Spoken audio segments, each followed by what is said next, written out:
Ito na naman ang mainit na balita mula sa mundo ng politika. Isang nakakagulat na balita ang gumulantang sa sambayanan ngayong araw. Naku po, mismong Pangulo ng Bansa pinapatawag na ng Korte Suprema upang harapin ang seryosong aligasyon na ikinagulat maging ng mga kaalyado niya. Ano nga ba ang punot dulo ng usapin? Ayon sa inilabas na kautusan ng Korte Suprema, may sapat umanong batayan ang reklamong inihain laban sa Pangulo kaugnay ng umano'y katiwalian at pag-abuso sa kapangyarihan. Ang mga aligasyon ay nag-ugat sa isang kontrobersyal na proyekto ng pamahalaan kung saan sinasabing may nawawalang pondo na aabot sa bilyong piso. Kasama sa isinumite ng korte ang mga dokumentong maaaring maglinaw sa issue. Hindi pa nagbibigay ng opisyal na pahayag ang Malacanang, ngunit isang mataas na opisyal ang nagsabing handa ang Pangulo na humarap at linisin ang kanyang pangalan. Gayunman, nagdulot ng ito ng matinding ingay sa social media at mga pampublikong talakayan. Marami ang nagtatanong, ito ba'y bahagi lamang ng politika o may malalim na katotohanan sa likod ng mga paratang? Sa ngayon, inaabangan ng buong bansa ang magiging tugon ng Pangulo sa utos ng Korte Suprema. Maging ang oposisyon ay nananawagang igalang ang proseso ng batas at hayaang umusad ang imbestigasyon.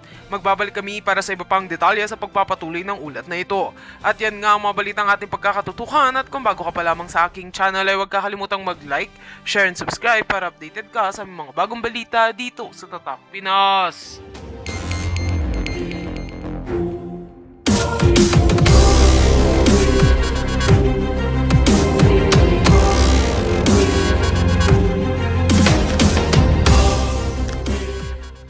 Mangyayari na.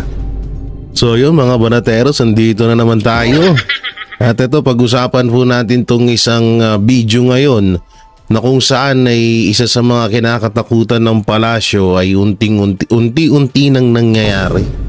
At ano nga ba to? Syempre, sa dulo ng video natin yan. Oo nga pala, shoutout dun sa nagre-reklamo sa yan, sa sound effects ko na boom na yan. Alam nyo, ano na yan eh. Nandiyan na yan, wag na kayo magreklamo. Ha, okay na yan ha. Oo, nanood na lang ho kayo.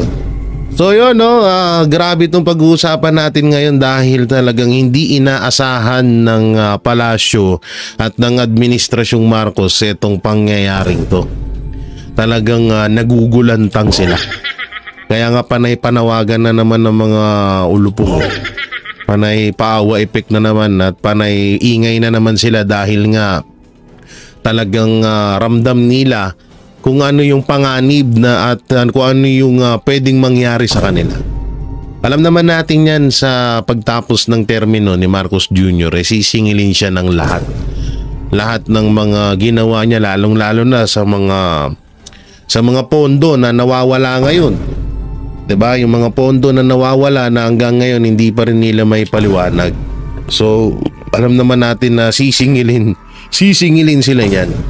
So ngayon, hindi nila yan kasi nasa kapangyarihan pa sila yung hari ngayon. Pero darating yung panahon na lahat ng mga pinaggagawa nila talagang pagdudusahan nila yan. Depende na lang kasi kapag natapos ang termino ni Marcos, malamang sa malamang kung hindi tumakbong mayor to sa Tacloban or senador, baka lumayas na lang to sa ibang sa Pilipinas at manirahan na lang sa ibang bansa. Kasi syempre, ang dami niyang kakarapin. Una yung mga yung mga pondo na matagal na nating hinahanap sa kanya. Unang-una yung Maharlika Fund, yung mga SSS, GSIS, PhilHealth, nandiyan pa yung flood control, yung pinakabago na pinakamalaki yung sa BICAM report na inilabas ni dating Pangulong Rodrigo Roa Duterte. So lahat yan sisingilin sa kanya yan, at yung mga iba pa katulad nung mga nangyari din sa kay OJC. No, bakit niya hinayaan yun at sino nga ba ang nag-utos kay General Diwata Torre? Congrats pala kay Torre ha. Oo, dati nagtitinda ka lang ng pares. Ngayon, PNP chief ka na. Iba talaga buhay, no? Hindi mo talaga asahan. Basta sumipsip ka lang kay Marcos. Talagang mamamayagpag ka sa posisyon. Oo, ang bilis. Tsaka kauna-unahan sa history ata ito ng PNP na pinakamabilis naman na police na napopromote. kamakailan lang ano ka lang, pakengkoy-kengkoy ka lang ha. Tapos naging 2-star general, tapos ngayon PNP chief na. Palakpakan naman natin, bigyan natin ng masigabong na kakupalang palakpak kay Torre.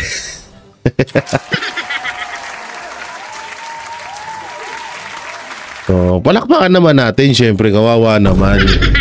Nagsi-celebrate yung tao eh. Samantalang bago tayo magsimula, may mga papakita ko sa inyong picture. Ito. Nasaan yan? Ito. Mga aspiring future president daw ng bansang Pilipinas. Unahin natin dito. Yan, uy, grabe Ang ganda ng tandem. Si Ulupong tsaka si Ulapang. Best, possibly tandem for 2028 presidential election. Si Franz Castro tsaka si hindi ko alam apelyido. Hindi ko alam pangalan nito eh. Pero alam ko attorney nito etong si Espiritu. Si Espiritu, yan yung palaging humahamon kay Pangulong Duterte ng debate. Nadudurugin niya daw. At siya din yung nagsabi kay Pangulong Duterte na malapit na daw mamatay si PRRD. Tingnan mo yung itsura yung edad nito siguro mga nasa 40. Siguro mga nasa 40 or 50. Samantalang si PRRD nasa 80 plus na pero halos mukha ka pang matanda dun sa isa. Ito yung panay laging galit na galit kay Pangulong Duterte. At syempre nandyan din si Franz Castro Lipad. Nakadalasan natin nakikita ng mga hating gabi sa mga bubong natin.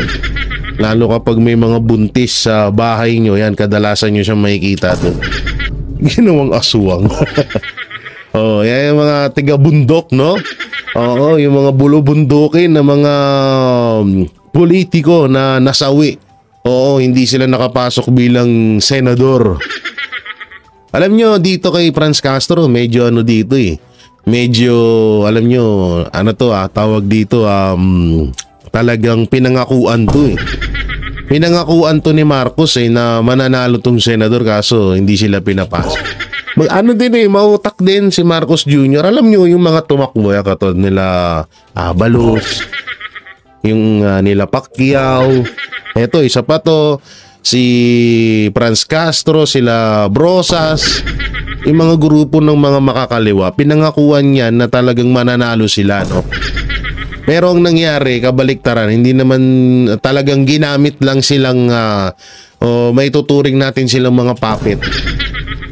Mga puppet na talagang, mga puppet na ginamit lamang ni Marcos Jr. At ito yung pinakamatindi sa lahat, Oy! Si Manang Saba. Si Manang Saba po, nakita natin ito daw, best possibly tandem for 2028 election. Si Jonel. May bago ka ng Jonel ngayon si Jokno na. Jokno. No, lapit ng mga tandem nito Ito Dilawan.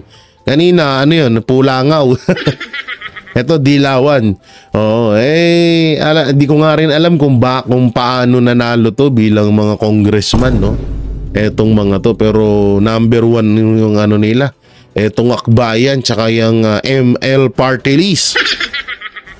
Ewan ko kung anong pumasok sa utak ng mga tao at binoto tong mga to. Hindi natin alam, baka talagang yung mga nawala kay Pastor na boto at yung kay Bongo ay baka dito napunta sa mga to. Lalanin natin hindi pa tayo tapos doon sa 18 million na overvoting na nangyari. First time in history of the Philippines. So baka nandiyan yan. So ito pa, may mas matindi pa dito. Ito. Yan, ito malupit na tandem. Walang kapana-panalo. Laging talo. Siguro ito, si Risa Ontiveros, alam naman na natin na talagang pangarap niya na yan.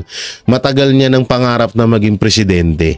At ito naman si Trillanes, pangarap niya rin din talaga na maging vice president. Kung maaalala nyo, sinabi po na sa isang interview ni Pangulong Duterte na itong si Trillanes ay lumapit sa kanya bago manggalait ito.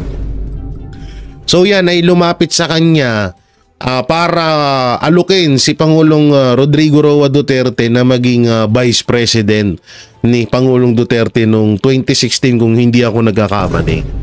So yun, tinanggihan siya ni Pangulong Duterte dahil alam niya naman na ito ay isang sa Bisaya ay talawit. O mga tikalon lang, tikalon. O duwag, no? At walang talagang sasakit lang ang ulo. Talagang hindi niya deserve ang pagiging Vice President. So tutusin nga lang yung senador niya, hindi niya rin deserve yun eh. Oo, yung ano niya doon, yung kanyang pagiging senador. Wala naman nagawa yan. Tutusin, may video nga ako diyan, hindi ko pa nga nilalabas yung mga nanakaw niyan. Hindi ko pa nilalabas kasi wala rin naman, hindi na dapat, parang pinasikat ko lang lalo yan. Parang pinasikat ko lang si Trillanes pag ginawa ko pa yun. Ito naman si Risa Ontiveros, isa to sa mga umalipusta or ng bastos sa relihiyon na KOJC na pinamumunuan ni Pastor Apollo Siki Buloy. So isa to sa mga yan nga yung masakit diyan kasi kung maalala natin si Abalos, si Tory ngayon, at siya ay parang ginawa nilang achievement yung ginawa nilang panggigipit sa mga member ng KOJC nung KOJC Siege, no? So ngayon, asahan na natin itong si Risa Ann Libayrus. Talagang gagamitin niya yung pagkahuli kay Pastor at yung ginawa nila sa KOJC sa kanilang pangangampanya kasi ginawa ni Abalos eh. 'Di ba? Ang ginawa ni Abalos, so yan ang gagawin nila at isa rin yan sa nagpuputak ng bakit nga daw ina-stop ang impeachment kay Vice President Sara Duterte. May isa pata dito, hindi ako nagkakamali. Wala na pala. Eto, pag-usapan na rin natin to, ha? Asan na to? Asan yung sinabi niya? Eto, ano? Ano ba to? Yan, sabi ni Marcos Jr., hindi po titigil ang administrasyong ito sa pagpapatupad ng mga programa na magpapabuti ng inyong mga kinabukasan. Oh my God. OMG. Di nga totoo, kinabukasan ng mga Pilipino, di wow. Baka kinabukasan ng mga politiko. Tira ulo. Bubudulin mo na naman kami. Naniniwala ako sa ating pagkakaisa. Pagkakaisa, wala ka lang nagmamahal sa'yo. Biro mo, trust ratings mo, 37. Pagkakaisa pa gusto mo, ha? Ang ating pangarap na pagkain sa bawat mesa, hanap buhay na sapat sa araw-araw at kinabukasan. Sapat na pangarap daw. Ibig sabihin talagang yung pangarap mo lang yun. So pwedeng hindi matupad, pwedeng hindi. Hanap buhay. Hanap buhay nyo lang ang iniintindi nyo.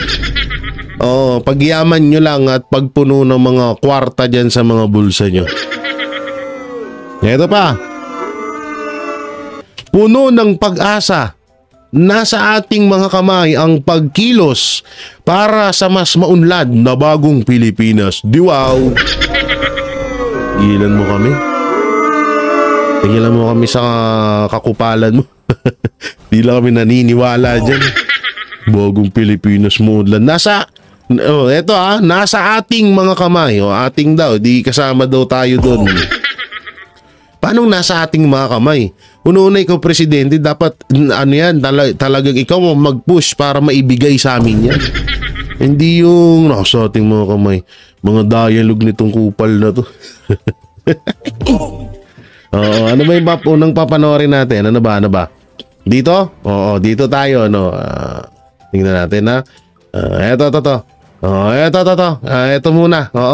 Pagtsagaan muna natin tong pahayag ni Speaker Martin Romualdez. Pasok, Martin! Matapos matikusin ang pag-urong ni Senate President Chis Escudero ng pagsisimula ng impeachment proceedings laban kay Vice President Sara Duterte, Sinabi ni House Speaker Martin Romualdez na respetuhin na lang daw ang desisyong ito. Wow! Pero may mga naniniwalang paglabag umano ang pagkaantala sa konstitusyon. Wow, nagpawa effect ka na naman. Respetuhin, anak ng teteng, nagmula nga sa inyo ang unang impeachment laban kay Vice President Sara Duterte. Tapos ngayon, respetuhin na ba? Ang galing. Ang galing mo, Tamba, ha? Alam mo talaga, tama yung sinabi ko. No, tama talaga yung sinabi ko na makakabuo, napakaganda ng tandem ni Marcos Jr. at itong pinsan niya. Alam niyo kung bakit? Alam niyo kung bakit magandang tandem? Biruin niyo, si Marcos Jr. ang galing gumawa ng mga, alam mo yun, mga script. Ito naman si Tambaluslos, ang galing umakting. Biruin niya, ang gandang tandem nun, magaling na direktor, tapos magaling na artista. Naku, palakpakan yan.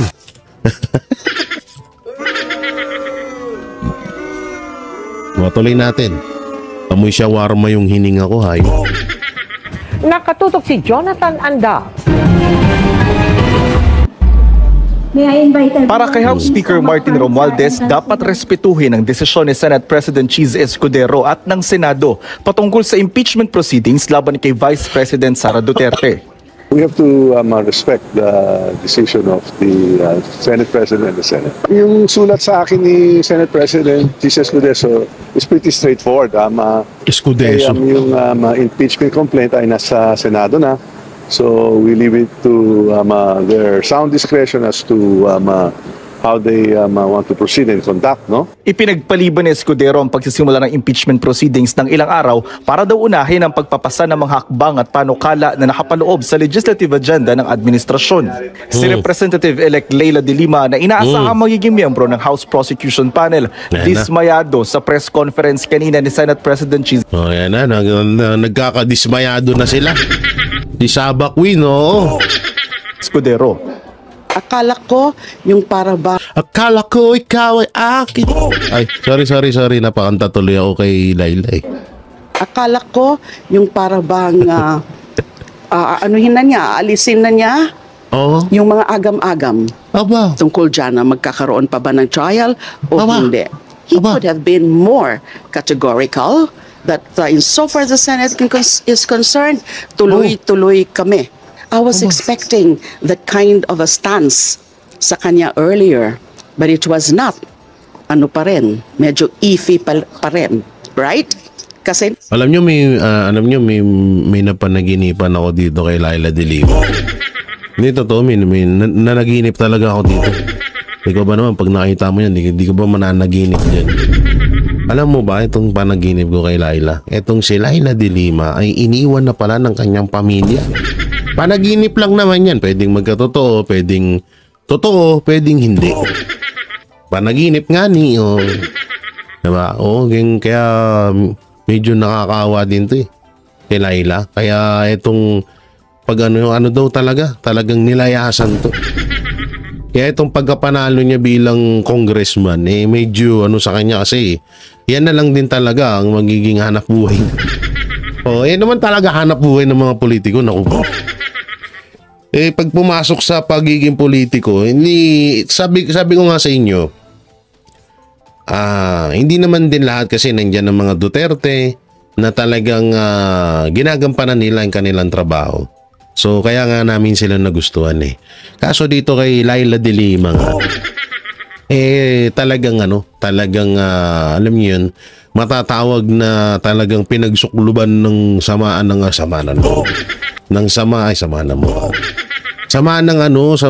pangyayari kasi masama yun na talikuran ka ng pamilya mo. Iwang ka ng mga anak mo. Kasi siguro baka dahil dun sa mga issue niya at sa deserve mo yan, Nepal ka eh. Pero panaginip lamang yun, ha? Oo. pa rin nakakasiguro. Everything is speculative at this point, but we hope things resolve itself positively for all. Tingin ni De Lima, nilalabag ni Escudero ang konstitusyon sa pag-antala ng impeachment proceedings. Aba. That's always been my position. Pangina kapag sorry sa mura. kapag hindi nasunod ang gusto nyo, nalalaman nyo yung usapang konstitusyon. Pero kapag gumawa kayo ng hakbang laban sa mga Duterte na alam naman ng buong Pilipinas na labag yun sa batas ng bansa natin at sa konstitusyon, hindi nyo pinapansin. Pero pag ganito, labag sa konstitusyon, tangina nyo, hindi nyo nga nirespeto yung konstitusyon.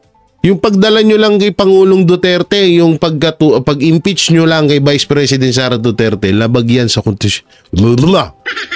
Sa konstitusyon. Tapos ngayon, naririnig namin sa bunganga nyo, ganyan, mga ulul. That is clearly violative of what the Constitution says. Forthwith is forthwith. Tsaka ilang beses na yan nadidelay. Ang abogado naman ng ikatlong impeachment complaint, hindi pa masabi kung anong gagawin nila sakaling hindi matuloy ang impeachment trial.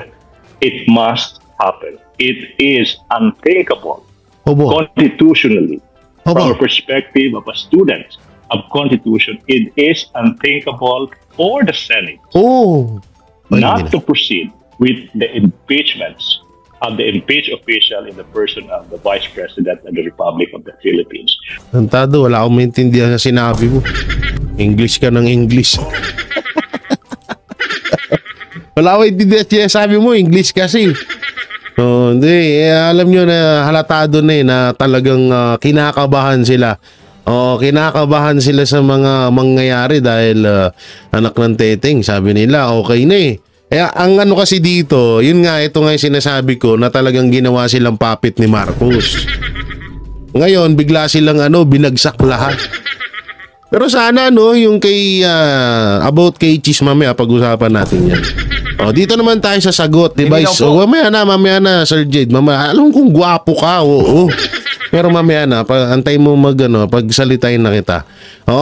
Vice President sa impeachment trial laban sa kanya sa isang Cruz ano to? Ano bang nakalagay? Wait lang Ano to? Crucifixion versus Sara. Matagal nang handa. So ito, panoorin po natin. Ako po, ito mahirap talaga. Ito yung isa sa mga kinakatakutan ng mga bangagers dyan. Yung mga ganitong mga ganyang salitaan ni Vice President Sara Duterte. Naku po, kinakabahan sila sa mga ganyan. Ako na nagsasabi sa inyo. Kaya tingnan mo, puro paawa epic ngayon sila Marcos at si Tambaluslos. Tuloy. Dininaw po ni Vice President Sara Duterte ang kontrobersyal na pahayag niyang bloodbath kaugnay naman po ng impeachment trial laban sa kanya. Gate niya, isang political persecution at crucifixion laban sa kanya ang impeachment. Naratong balita ni Anton Cero. Pasok, Anton! Binigyang diin ni Vice President Sara Duterte na ang impeachment trial ay bahagi ng pampulitikang pag-uusig laban sa kanya. Talaga. Kasado na raw ang kanyang depensa at kahit wala siyang tiwala sa pagiging patas ng proseso, handa siyang lumaban. Sa gitna ng umiinit na usapin sa kanyang impeachment, nilinaw ni Vice President Sara Duterte kung ano ang ibig niyang sabihin sa salitang bloodbath na una na niyang binanggit kaugnay ng magaganap na pagdilitis laban sa kanya. Ayon sa Vice Presidente, maraming tao ang sinadyang hindi intindihin ang konteksto ng kanyang pahayag. We have always said that the impeachment is a political persecution. It is the administration going after me after I resigned from the cabinet. And if it's a persecution, it's some sort of crucifixion against me. Ngayon naman talaga, kahit alam nyo, balik-baliktarin nyo yung paliwanag, kahit anong dahilan dyan nila na kesyo lumabag si Vice President sa human rights. Ano yung mga binibintang nila dyan? Yung corruption daw, 125 million. Tangina, alam nyo, wala namang talagang problema dyan na impeachment kay Vice President Sara Duterte, yung ibinibintang nila na confidential fund na 125 million yun nga pesos. Kung ang masama kasi dito, lahat ng mga politiko may mga confidential fund din. Si Marcos Jr. nga confidential fund doon nasa 4 billion or 2 billion kung di ako nagkakamali. Yung mga congressman, meron din sila. Yung mga senador, meron din. 'Di ba? So, bakit kay Vice President Sara Duterte lang yung inungkat? Bakit yung sa iba, kay Pangulong Marcos, hindi? Doon kami nagtatakay. No, kung talagang gusto nyong pag-usapan yung impeachment, gusto nyong isulong, aba, isulong nyo rin kay Marcos. Mas malaki nga yun eh. Dapat nga yun ang pagtunan nyo ng pansin kasi billion na yun. Kay Vice President Sara Duterte, million lang. Ang masama pa dyan, yung confidential fund na yan, ni Vice President Sara Duterte, ginagamit niya para sa mga makakaliwa. Na para hindi mapasok or kung ano yung mga susunod na hakbang ng mga makakaliwa. Diba? So, ibig sabihin good purpose pa rin para pa rin sa mga Pilipino yung ginagawa ni Vice President Sara Duterte. O si Speaker Martin Romualdez. Katulad nung tinanong sa kanya ni Ka Eric at ni Doc Lorraine Badoy na worth of 500 billion. Oh. Ang dami kasi nga kaya namin talaga pinupush na protektahan at ipaglaban ng mga Duterte kasi sobra sobra yung ginagawa sa kanila. Una-una, ang daming pwedeng kaharapin. Kung may impeach si Vice President Sara Duterte, dapat mas deserve na mauna ni Marcos Jr. 'Di ba? Biruin mo yung ginawa pa lang sa KOJC, na yun talagang impeachable na yun. Paglabag yun sa human right. At biruin mo nung panahon ng Hapon, panahon ng Kastila, walang gumawa niyan. Si Marcos lang ang gumawa ng ganyan sa Pilipinas. Kaya dapat kung gusto nyong i-impeach si Vice President Sara Duterte, unahin nyo si Marcos. Anuin nyo rin yung mga kabulastugan or yung mga pondo na dumadaan sa Office of the President. Hindi lang sa Office of the Vice President para patas, di ba? Diba? And so, when there's a crucifixion, there's blood. So, it's a bloodbath. My bloodbath. So, I'm just sad that many people refuse to understand the context wherein I give statements. Sabi ni Vivi Sara, matagal na siyang naghanda para sa impeachment trial at hindi lamang sa legal na aspeto, kundi pati na rin sa emosyonal at physical. Naku po, delikado kayo dyan. Kaya pala nagpapaawa-epek ang loko. Kaya pala, parang gusto makipagbati. Oo, talagang kinalampag ni Vice President Sara Duterte ang kaduwagan ni Marcos Jr. Bata dito siya, nasa alas 2 na ng madaling araw at lumilipad ka na. Pagpa-interview, ano kayo sasabihin nito? Panoorin pa ba natin sasabihin ito? Wala namang kwenta sasabihin itong alin na to.